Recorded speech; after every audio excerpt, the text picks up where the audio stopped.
Et salut les gars. Alors je sais que ça fait quelques jours que j'ai pas fait de vidéo, j'étais en vacances, voilà. Mais du coup je reviens et je vois des trucs qui me plaisent pas trop sur les marchés. Alors on va voir vite fait ce que c'est. Et après on va regarder une vidéo qui alors va peut-être affirmer ou infirmer ce que je vois sur le marché actuellement.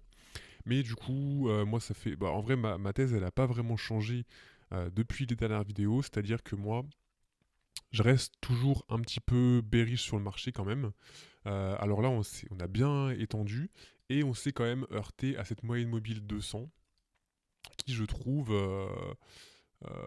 ouais, elle fait quand même assez sens dans les bear markets. Donc on l'a vu ici. Alors moi, j'avoue, hein, je prie pour qu'on ne soit pas à ce niveau-là et qu'on n'ait pas encore tout ça à subir. Franchement, ce serait relou. Franchement, ça me ferait, ouais, ça me ferait bien chier. Donc j'espère vraiment qu'on n'est pas là, mais quand même dans les bear markets, la moyenne mobile de 100, souvent on rebondit dessus. Je pense que si on prend les précédents bear markets, voilà, ici aussi. Et je sais pas si on peut prendre un plus gros historique, mais alors si on se met en logarithmique, euh, donc ouais, là on rebondit. Je prends la souris. Là on a rebondi dessus. Ça reste quand même un bon indicateur globalement. Et là, je pense que tout le monde peut dire qu'on est en bear market. On a été un peu étendu ici. Mais en fait, moi, ce que j'aime pas dernièrement, c'est qu'on a eu quand même quelques altcoins qui ont beaucoup pump. Donc, je pense notamment à enfin, Zcash, du coup. Je pense à Zcash. Je pense. Alors, il y a même des altcoins qui ont fait des trucs comme ça, voilà, des trucs un peu bizarres comme ça, avec des gros candlesticks bizarres. Je pense que je peux en trouver pas mal. Je sais qu'il y avait. Laquelle il y avait Ronin aussi qui a fait des trucs bizarres comme ça. Euh, il y a pas mal d'alcoons qui ont pump. Il y a notamment Hyperliquid. Hyperliquid, après, c'est du lourd quand même. On va pas cracher dans la soupe, mais il y a quand même des gros pumps. Nier, je sais pas si j'en ai parlé, mais Nier aussi qui a bien pump. Et en fait, ce que j'aime pas, voilà, ce que j'aime pas là où je voulais en venir, c'est que si on prend tous ces altcoins, hein, tous ces altcoins. Euh, attendez, on va se mettre mieux. Je trouve que c'est mieux comme ça. Pardon, hop, voilà. C'est que BTC a fait son top à peu près par ici. Et après, on a cette mini euphorie sur les altcoins. Je pense qu'on peut prendre après toutes les altcoins, c'est à peu près pareil. Donc on va prendre celle qu'on a pump, c'est-à-dire Hype. Voilà, son pump, c'est juste après le top de BTC. Nier, pareil, on l'a vu. Zek, voilà, parce que c'est les plus grosses. Alors Zek, non, parce que Zek pour le coup, c'est vraiment du lourd, je trouve. Zek, c'est vraiment intéressant. Je pense que c'est la crypto qui va. Je pense que ça va être mon bac principal pour le prochain bull run. Voilà, je mets ça là. Voilà, c'est pas fait encore, mais franchement, j'aime beaucoup. Mais du coup, en fait, moi, un truc que j'aime pas et un truc que j'ai remarqué à travers les cycles, c'est que quand on a un petit run, enfin, en fait, un petit ou un gros, un run BTC, et que derrière les alts se mettent à pump, et bah enfin, et se met à pump quand le BTC a dump, en fait, après, on se prend un gros dump. Moi, c'était mon observation. Après, est-ce que ça va arriver ou pas? Je ne sais pas. En tout cas, moi, si ça arrive, je suis prêt. Parce que j'ai pas énormément de crypto. Ça fait un moment que j'ai pas énormément de crypto. J'en ai un petit peu, j'ai un peu profité de ce pump, mais j'en ai pas énormément. Voilà. Donc, c'est juste mon avis. Après, on verra ce que le marché fait. Euh, mais moi, je garde ma thèse bearish qui est donc ma thèse bearish qui était tout simplement que on reproduisait un peu ce schéma-là. Voilà. Donc, il nous resterait au moins un dump. À voir. À voir. Je suis pas un spécialiste macro, j'ai pas de boule de cristal. Je fais juste confiance à mon intuition parce que ça fait quand même 10 ans que je suis dans les cryptos. Mais ouais, pour moi, on n'est pas dans une phase de reprise actuellement. Voilà. Et il faut savoir que donc il y a un mec que je regarde beaucoup, enfin qui a été assez pertinent quand même depuis le début. On l'a vu sur la chaîne, il est passé plusieurs fois. C'est Benjamin Cohen. Et du coup, j'aimerais qu'on regarde une petite vidéo de sa part aujourd'hui. Voilà, c'est une vidéo assez courte en plus, donc c'est cool. Et tout simplement, on va voir ce qu'il dit. Hey everyone, and thanks for jumping back into the Cryptoverse. Today, we're going to talk about Bitcoin, an unfortunate pattern, an update. If you guys like the content, make sure you subscribe to the channel, give the video a thumbs up, and also check out the sale on Into the Cryptoverse Premium at intothecryptoverse.com. As a reminder, if you are interested in attending the first ITC conference, check that out on the website. And we actually just published a new report, a macro risk memo for May 2026. If you're interested in that, make sure you guys check that out. It's, of course, absolutely free to read. Let's go ahead and jump in. So we've made a couple of videos here over the last 6 months or so, 4 or 5 months, about this pattern for Bitcoin. And, it's called an unfortunate pattern. And I think one of the videos we did here was 4 months ago, right? And back then, you can see stablecoin dominance was at like 8.5%. Bitcoin was like 91K. And a lot of people were kind of all bulled up back then. And stablecoin dominance at the time was dropping locally. But what did we say? We said this pattern is an unfortunate pattern. And the unfortunate pattern is this. When you look at stablecoin dominance, in this case, an approximation of it, USDT dominance plus USDC dominance, you can see there was this massive base that it formed on this metric, right? This massive base. And the argument is that you don't form a base that holds for over 2 years only to have a false breakout above it, more than likely. And so what we said was that, you'll first sweep the high, you'll come back and back test it, and then you'll go higher, right? So if you go back and look at that video, that was essentially what we talked about, right? You go down, back test that bull mark support band, and then... Franchement, il est chaud, hein. Il était bearish, si j'ai pas de bêtises, il était bearish à ces niveaux-là à peu près, hein. Donc franchement, on donne le crédit là où il y a des bonnes choses de fait. Je connais pas exactement le dicton, mais bravo à lui en tout cas. And go higher. And then we talked about in the next video, called an unfortunate pattern update, we talked about how after you get your next move up, you then tend to come back down, and oftentimes you will actually go slightly below the bull market support. Moi, ce qui m'intéresse, donc ça c'est la stablecoin dominance. Et ce qui m'intéresse de voir, c'est est-ce que BTC a dump juste après ça. Je suppose que oui, du coup. Mais j'ai bien envie de vérifier. Stablecoin dominance, c'est... Je crois que c'est... Ouais, c'est ça. Hop. Ah, mais moi, j'ai pas le même pattern. Ah, il a quel... Ah, on voit pas ça, truc, dommage. Dommage, vraiment dommage. Mince. Hop. Mais du coup, c'est bel et bien celle-là. On a les mêmes mèches et tout. Et si on regarde, du coup, ça a commencé... Ah, donc c'était ici, en fait. C'était ici. Donc on a eu le gros dump ici. Très bien. Banned. And we've actually seen that happen with stablecoin dominance a number of times in the last bear market. If you look at the last bear market, you'll notice how oftentimes stablecoin dominance would come just below that 21-week EMA, 20-week SMA before then going back up. You can see it happened in March 2022, and it also happened in August of 2022, going just below it before going right back up to the upside. It also happened in October of 2022, and then we know Bitcoin bottomed somewhere around this part. And so stablecoin dominance, this is an unfortunate pattern. Because when you form a base as large as this one, when you have a breakout, it tends to last for a while. And if you don't know what I'm talking about, think about the Bitcoin dominance chart. Right? Think about the Bitcoin dominance chart. And what happened after Bitcoin dominance formed a similar base many, many years ago. Where it initially broke out, we're going to look at this on the weekly time frame. It initially broke out, and you can see that here, had a pullback, but did not quite go to the 20-week SMA or 21-week EMA, just like stablecoin dominance didn't quite make it there, right? Like it broke out, and then it didn't quite get there before ripping higher. You see that? So if we were to label these points, we'll label this one A, this one B, and then this one C. And then the current one we're at is potentially D. So you can see the pattern, right? You have A, you sweep above the highs, you go back, kind of retest the bull market support band more or less, but don't quite hit it, rally up, go back down. Parce que lui, pour ceux qui n'ont pas trop suivi, il fait beaucoup de... Il prend des schémas qui se sont passés dans le passé, du coup, et il regarde un peu s'il y a des similitudes avec le présent. et il essaye de voir un peu est-ce que les scénarios collent, est-ce que les situations collent et est-ce qu'on peut s'aider du passé pour prévoir le futur. Alors, des fois ça marche, des fois ça marche pas, sincèrement.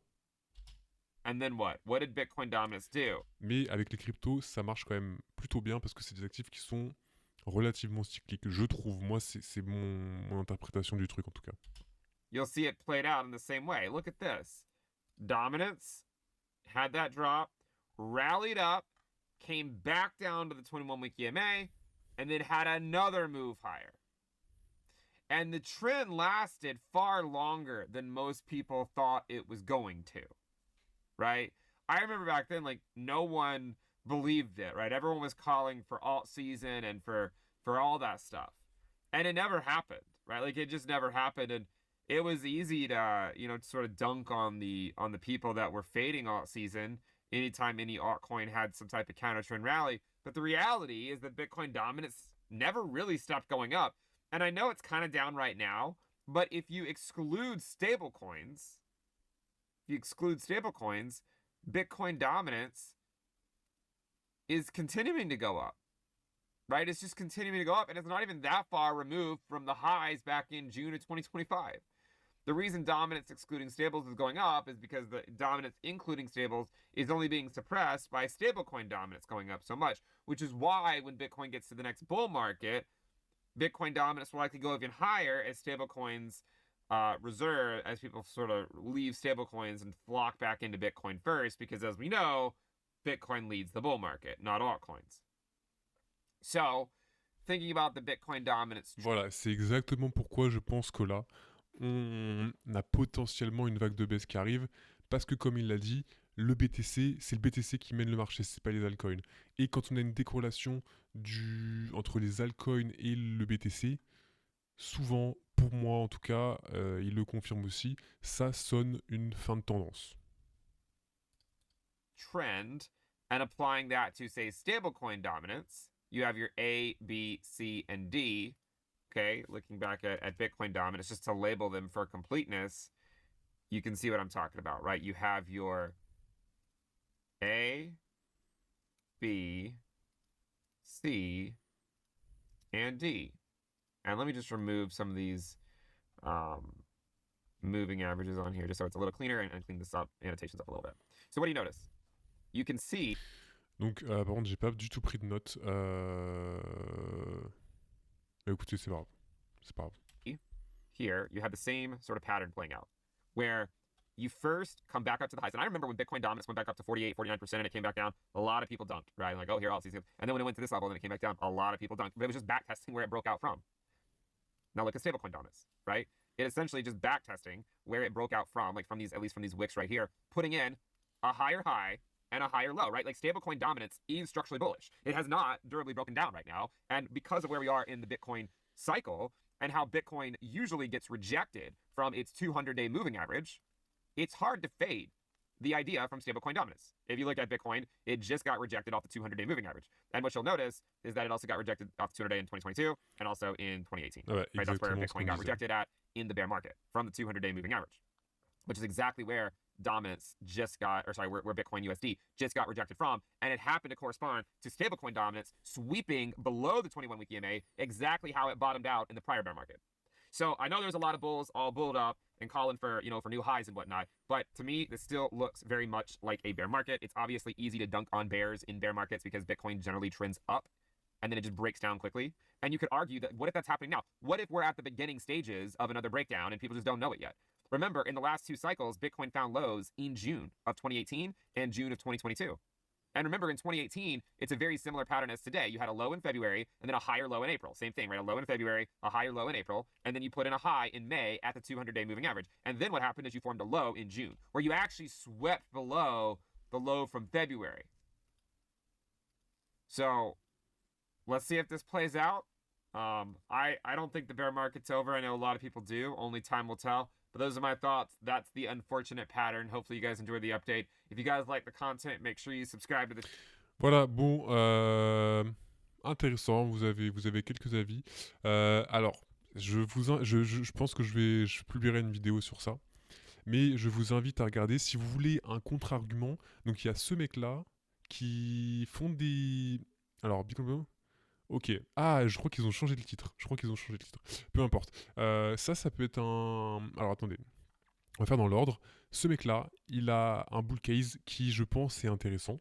Donc si vous voulez un contre-argument, je vous invite à regarder sa vidéo. Moi, je la regarderai, je la publierai sûrement. Et si vous voulez un avis un peu mix, un peu entre les deux, je pense que ce mec-là est intéressant. Voilà. Je pense que je vais regarder les deux vidéos, si possible ce week-end. Mais voilà, vous avez, comme ça, vous avez un peu tous les avis et vous pouvez faire vos propres choix. Moi, quoi qu'il en soit, je pense que... Alors, ça, c'est la grande question, du coup, que je vais me poser pendant ces prochains jours. Mais, en fait, la question, pour moi, ça va être... Est-ce que... Parce qu'en fait, pour moi, dans mon schéma, c'était... attendez, si je prends une charte un peu plus propre... Voilà, celle-là, elle est bien. Alors, donc ça, c'était... Bon, j'ai déjà des dessins dessus, du coup. Mais, du coup... Mince, hop, hop, hop, hop, hop. Pour moi, on était à un peu un truc du style... Alors, attendez, c'est où pour dessiner, déjà? Allez, c'est là. Alors, donc pour moi, en fait, on avait eu un peu... Donc, comme les dessins que j'ai dessinés ici, hein, mais on avait eu cette petite zone-là, qui ressemble à cette petite zone-là. En fait, même avant ça, en fait. Pour moi, donc on avait eu la parabole ici, là, qui correspond grosso modo à cette parabole ici. Ensuite, on a eu cette petite zone de range qui correspond à cette zone ici, qui ici est beaucoup plus longue. Je pense parce que on a des institutionnels, donc ça prend un petit peu plus de temps. Ensuite, on avait ce mouvement vers le haut avec plusieurs tentatives de question d'ATH. Pareil qu'ici, avec plusieurs tentatives de question d'ATH. Ensuite, un gros dump ici avec des tentatives de breakout vers le bas, mais qui ont échoué ici. Ici, c'est avec les tarifs de Trump. Et ensuite, on a un mouvement en deux temps. Pareil, mouvement en deux temps ici. Et tentative de question d'ATH, tentative de question d'ATH ici. Dump. Et après, du coup, on avait un premier dump ici, qui correspond à ce premier dump ici. Et ensuite, un un rebond ici, qui correspondait pour moi à ce rebond ici. Sauf que, en fait, j'ai l'impression, si on veut être vraiment précis, c'est là où c'est un peu tricky en fait. C'est qu'on pourrait très bien être ici, et il pourrait très bien manquer tout ça en fait. S'il manque tout ça, ça voudrait dire qu'il nous manque grosso modo un moins 60%. Ce qui nous ferait faire un moins 60% à partir d'ici, ça ferait mal. On arriverait aux 30 000. 30 000 du plus haut, ça fait un moins 60. Ouais, ça fait un moins 75%. Et moins 75%, c'est grosso modo ce qu'on a à tous les bear markets. Si vous ne me croyez pas, regardez. Hop. Donc, bear market de 2021, moins 75%, je crois. Moins 77. Moins 77. Bear market de 2017-2018, moins 82%. 2014, 2013-2014, moins 90. En fait, ça baisse un petit peu à chaque fois. Et au bear market précédent, on était donc à 77. Donc là, ça ferait un 75. Donc franchement, c'est pas impossible. Ceux qui disent que c'est impossible, c'est pas impossible. Je vous le dis tout de suite. Après, est-ce que ça va arriver? Ça, c'est une autre question. Mais c'est pas du tout impossible. Donc la question, c'est est-ce que si on est là, franchement, si on est là, ça va faire tellement mal. Ayez quand même, moi je dis, ayez quand même un peu de cash sur le côté. C'est que mon avis. Après, vous faites ce que vous voulez. Mais il se pourrait qu'on ait un dernier dump ici. Voilà. C'est tout pour moi. Je vous souhaite bon courage. Moi, je vais continuer d'accumuler petit à petit. Et, euh, et j'espère qu'on n'est pas là. Voilà. À la prochaine.